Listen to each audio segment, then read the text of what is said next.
Our top story is the blue wave, changing the Trump era as we know it. The new Democrats who flipped the House arriving in Washington today for the first time. You can see these new freshmen, the House class, posing for their official photo.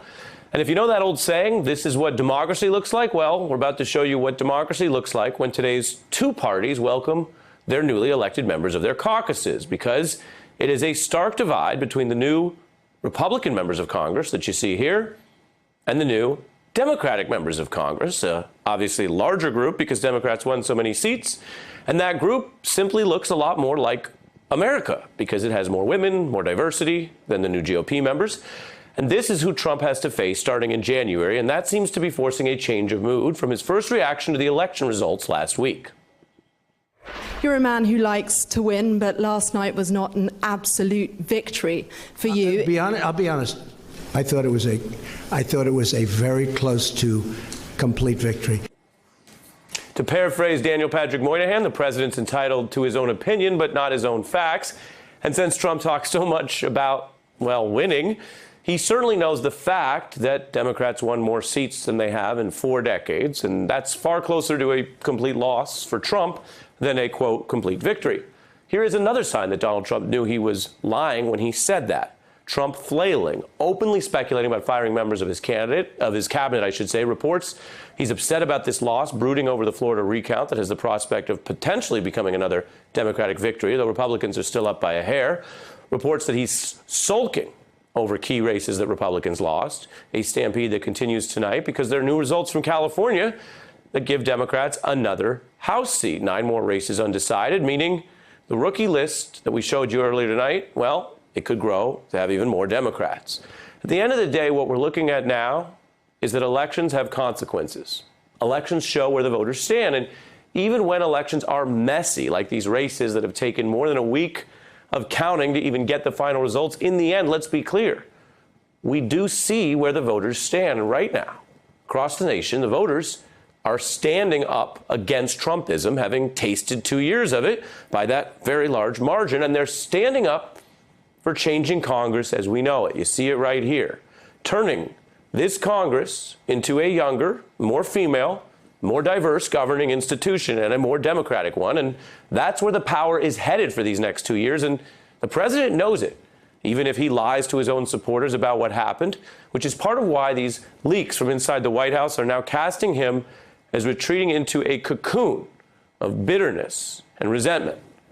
I turn now to 2 former DNC chairs, Donna Brazile, whose new book is For Colored Girls Who've Considered Politics, and Howard Dean, a former DNC chair who's been an analyst for us here at The Beat. Governor Dean, you see Trump react that way. That means he does know he lost. Well, not only that, but there's a really big story that people aren't covering. Yes, we won the House, which is great. More importantly, young people are taking over the Democratic Party in a big way. Most of these elections were won by people like Run for Something and Indivisible and Color of Change and Collective PAC, Voto Latino. They went out and did all the field work, recruited 15,000 people to run for office, and they did it at every level. We took well over 300 legislative seats around the country. So this is a fantastic thing for the younger generation to be taking over the Democratic Party. That's an even bigger story than kicking Trump's butt and winning Congress back. Donna, listen to Maxine Waters talking about where we are headed. Make no mistake, come January in this committee, the days of this committee, weakening regulations and putting our economy once again at risk of another financial crisis will come to an end. Donna, what was your thoughts looking at that unusual group of freshmen and women today? Well, as a veteran of Capitol Hill, as a staffer, as somebody who spent my early years as an intern, first of all, I was gratified to see so many people who look like me. We have a historic Congress, the most diverse Congress in the history of our country. It comes from one of the largest midterm turnouts. And for Democrats, we almost drop a decade in terms of the age of those elected. So it was a good night, a good week, a good election season for Democrats. Look, and Howard Dean knows this. We had a 50-state strategy. We ran everywhere. We had candidates who understood that they had to go back to the grassroots. We had people volunteering, sending money through regular means. It was a people-powered campaign and a people-powered Democratic Party that is undergoing great changes at all levels, and I was proud of the success that we saw last week. Well, Howard, Donna is quoting the platform that you ran on as DNC chair, and as viewers of this show know, if like a rapper, Howard, if you're being quoted, obviously you're influential. Chris Collins, the indicted Republican congressman, unlike Trump, was very clear and factual about the fact that Republicans lost, and that changes everything because in the House, it's all about who's in charge. Take a look. Let's face it, when you're in the minority, your job is just to vote no on what goes on, because in the minority, you don't control the hearings, you don't control the legislation, so it's going to be a different world for all of us. A different world for those House Republicans, Howard. As a Politico, what do you think he's doing there? Is he trying to lower expectations so people understand that the Trump era, as we know it, has changed? Well, he and Duncan Hunter, the two indicted members of the Republican Party who won re-election in spite of that, have got a particular problem. So I don't want to guess about what he's trying to do. I think that odds that both of them don't finish out their term are pretty high. And I was actually shocked that Collins was re-elected because he had a pretty good opponent. So who knows? I don't know what Republicans say and why they say it. They have an aversion to the facts for the most part, and we'll just have to see what happens. I think Maxine is going to do a great job as the chair of the Finance Committee. I really do. She is, unlike what Trump claims about her, first of all, she's really smart, and second of all, she really knows what she's doing. And I think we're going to get a good and fair chairperson who's going to protect average Americans and not worry about all the campaign contributions that the Republicans seem to worry about all the time. Maxine is not only tough, she's tenacious, she's smart, she knows her business, and she's fair. She's fair. She wants an economy that works for all people, not just the affluent and those on Wall Street. So Donna and Howard, we've talked a little bit about what Democrats see as good news. In a moment, I'm going to bring in a Republican congressman who's departing. But I want to press you on one thing, Donna, which is for all this talk of change, we are not seeing the voice of change or young people being reflected so far in the House leadership race. There seems to be a little bit of a deficit of democracy there when you have at least the idea that maybe someone should run against Pelosi, even if she still may have the votes to win. She is projecting confidence. Take a look. Leader Pelosi, we are. Feeling confident you'll be the next Speaker, so Leader Pelosi? Yes, I do. What's your level of confidence?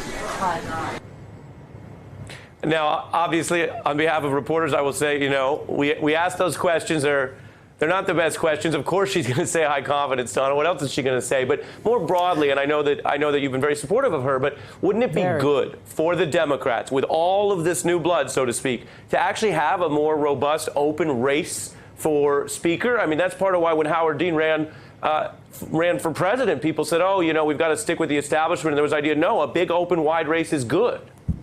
Look, I am a strong supporter of Nancy Pelosi. I don't have a voice, but I don't have a vote, but I have a voice, and I respect her. Her leadership has been tremendous. One of the reasons why we have more people at the table, more women and minorities and others at the table in the Democratic Party, is because of the leadership of Nancy Pelosi. She has opened doors for many to be able to take their seats. I am confident that when our leadership races are over at the end of this month, you're going to see some new blood. Look, we don't have to go to Count Dracula to get a blood infusion in the Democratic Party. We did that last Tuesday. What we need to do right now is to put the best leader forward who knows how to fight, who knows how to get things done. And I do believe that person is Nancy Pelosi. All right, I want both of you to hang with me. I'm bringing in Florida Republican Congressman Carlos Curbelo. He lost his bid for re-election last week and then was publicly criticized by the president the day after the election. Let's start with the way Donald Trump talked about you and some of your colleagues that day. Take a look. They did very poorly. I'm not sure that I should be happy or sad, but I feel just fine about it. Carlos Curbelo, Mike Kaufman, Mia Love gave me no love, and she lost. Too bad. The president says you lost your seat because you didn't embrace him enough. Is he right? Ari, good evening from Washington. I wish I was with you in Miami. It's getting kind of cold here. With regards to the president's comments, it's just total nonsense. And if you look at the numbers, you can see it. So in my district, I got about 49.1%, really close race. Governor Scott, a friend of mine who will likely be the next senator from Florida, got about 44.5%. And Ron DeSantis, who is the governor-elect of Florida, as far as we can tell, got 45.5%. And we know Ron ran a race very closely aligned with the president. So the president just has to accept the facts. In suburban districts throughout America, his tone, his rhetoric, and his style were rejected by many voters, even in districts like mine, where members like me had our own brands, pretty independent-minded people. Right. You're making and yet we lost. Let's dig into that. You're making a fascinating point here, and we don't know what's going to be the outcome in that Senate race. Obviously, state law has mandated this recount. But what you're saying is this is one of those funny things in politics where you had better total numbers than some of your Republican colleagues who were closer to Trump, but 49 didn't quite do it in your district. So if that's the case, do you think Rick Scott would have been better off and maybe not even have been in a recount if he hadn't been so Trumpy? Well, look, I think we're at a time in our country's politics where most Americans, and for sure it's a silent majority, Ari, they want people in Washington who are independent-minded, who are going to be willing to compromise to this new Democratic majority that's coming to the House. My message to them is, sure, opposition is important, but what's even more important is a willingness to compromise, to reach across the aisle. Winning elections is not an end. It's a means to getting good policy passed. And the way our government is designed, the way the founders designed it, is that it requires compromise, and that's what the American people need: solutions for infrastructure, for immigration. Let me hit you on that's that. the big challenge, not just winning elections. So do you think that Donald Trump should extend an olive branch, as so many presidents have been encouraged to do when there is new power in the House, that he should go out there, meet with them, and try to figure out where they can avoid an adversarial footing and cooperate with these investigations? And as you mentioned, infrastructure, maybe do an infrastructure bill, because he hasn't been reaching out. He was dissing you. He was trash-talking you as a fellow party member. And then he's out here trash-talking everybody else.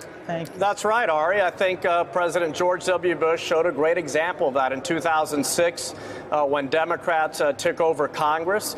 He knew that it was a rebuke of his policies, of his style at the time, and he did what he could to work with that new Democratic majority. It was the end of his term, so not a whole lot got done, but certainly there was some bipartisan cooperation there. And this president, if he wants to put the country first, and by the way, not just him, but Republican leadership in the Senate, Democratic leadership in the House, and the 116th Congress, if they want to put the country first, they will put politics aside, at least for a few months, and get some big things done for this country. Right. And Congressman, I appreciate you joining us from Washington. I'm sorry we're not here in your native Miami together. Do you have a great bar or restaurant tip for us while we're down here?